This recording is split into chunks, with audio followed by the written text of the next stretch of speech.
हैं उनको मैं धन्यवाद देना चाहता हूँ। गणेश चतुर्थी की बहुत बहुत शुभकामनाएं। दूसरी बात कि गणेश जी जो है वो शुभता का प्रतीक है और मुझे लगता है कि हम सबके जीवन में जितने भी कष्ट हो वो बप्पा के आने से दूर हो जाए, यही सबके लिए मनोकामना करता हूँ, अपने लिए भी करता हूँ।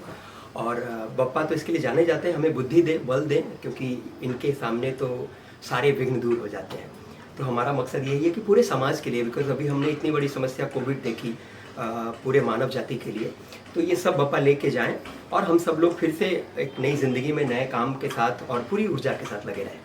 तो जिस तरह से आप कार्य कर रहे हैं, समय का बहुत ही कीमती समय हो जाता है उसमें, और तो बप्पा 5 दिन घर पर पधारते हैं, तो कितना वक्त होता है, आपकी कोशिश होती है कि आप बप्पा के साथ ही निकाल सकें? देखिए, हम लोग तो पूरी कोशिश करते हैं क्योंकि अभी तो हम सब लोग घर पर ही हैं और 5 दिन के लिए हम लोगों ने ये रखा है बप्पा को, और मुझे लगता है कि 7वां साल है। हाँ, ये 7वां या 8वां साल है।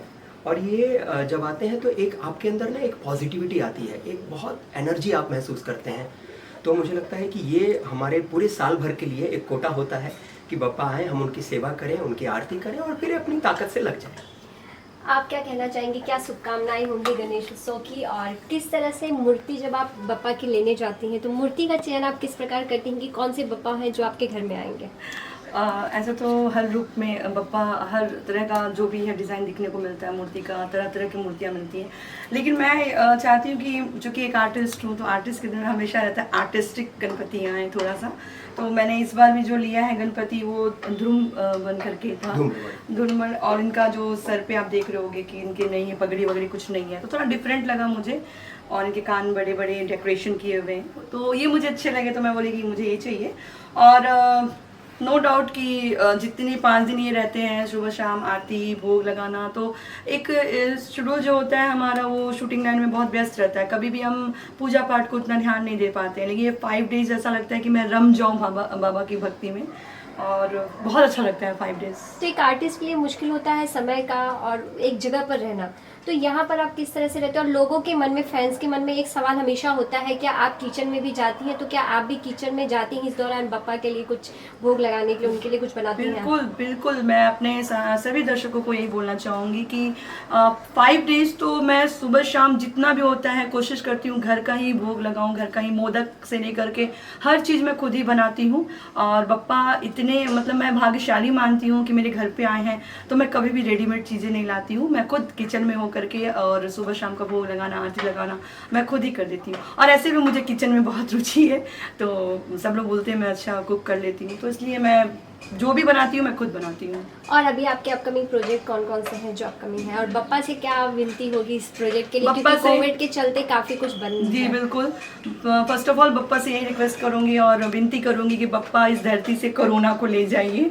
और सब लोग जिस तरह से हम लोग नहीं मिल पाते, हर साल हम लोग काफ़ी एक दूसरे घर जाते हैं आते हैं, लेकिन कोविड की वजह से हम लोग नहीं मिल पा रहे हैं किसी से, और ना किसी को ज़्यादा बुला पा रहे हैं घर पे।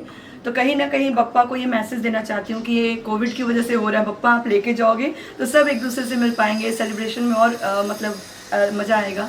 और बस यही है कि जो भी है मिलके अच्छे से कोविड को देखते हुए अपना सावधानी से हम लोग कर रहे हैं पूजा।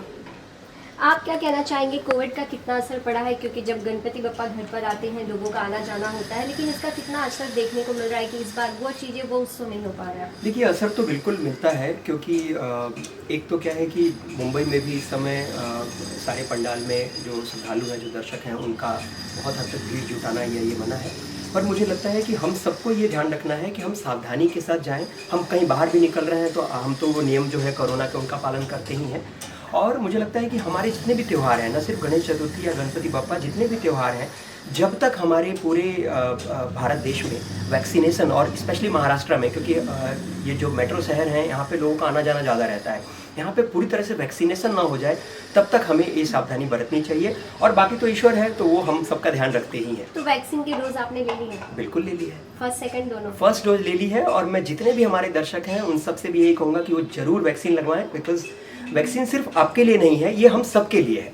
तो वो ज़रूर लगवाएं। तो राजीव जी, अभी आपकी कौन सी शो की बात करें, कौन से चल रहे हैं और क्या अपकमिंग भी कोई दर्शकों के लिए न्यू शो होगा? जी जी बिल्कुल, 20 तारीख को एक बहुत बड़ा धमाका होने वाला है जिस ब्रॉडकास्ट से मैं जुड़ा हुआ हूँ। और बिल्कुल आप सब लोग 20 तारीख को, भोजपुरी के लिए एक बड़ा दिन है, नया दिन है, तो आप ज़रूर देखें। और मैं भी, चूँकि मेरे बहुत सारे भजन्स हैं जो मैं करता रहता था, कोविड की वजह से और नहीं कर पाया था, लेकिन अब फिर से मेरे सारे भजन जल्दी जल्दी दर्शकों को मिलेंगे।